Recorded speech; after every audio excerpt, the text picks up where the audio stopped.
Section of categorical data. And how do I know that it's categorical? Because it gives me a label.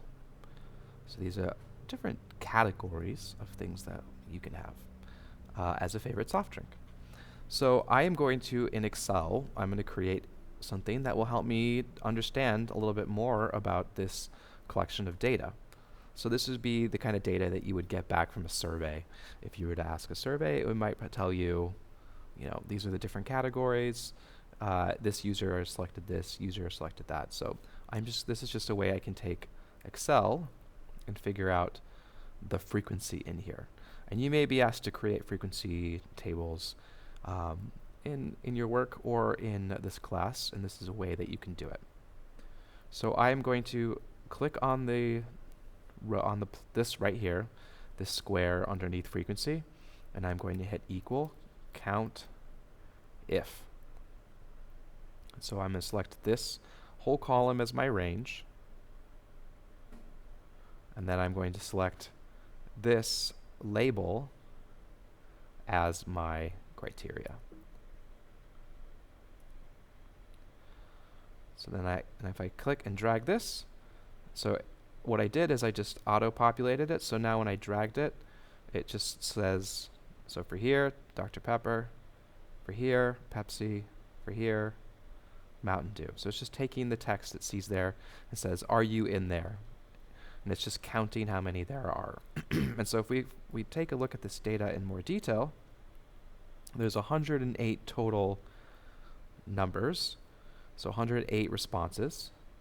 And that is actually going to be very helpful for us, because the next thing we're going to do is we're going to create a relative frequency.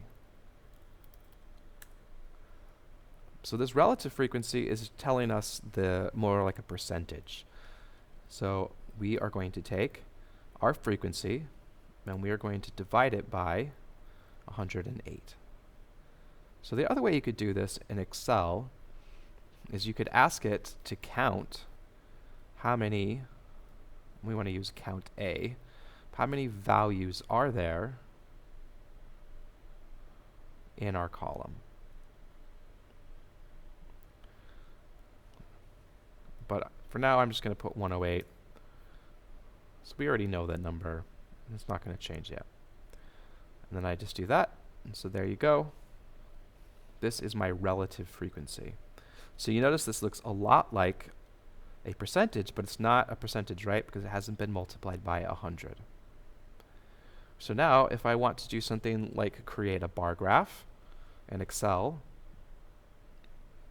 or Google Sheets, I can insert a bar graph.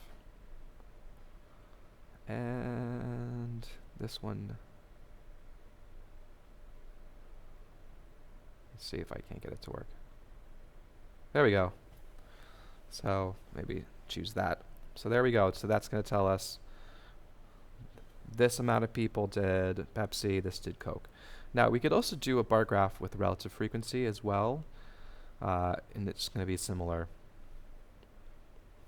And the other thing we could do is a pie chart. So I'm going to insert a graph, and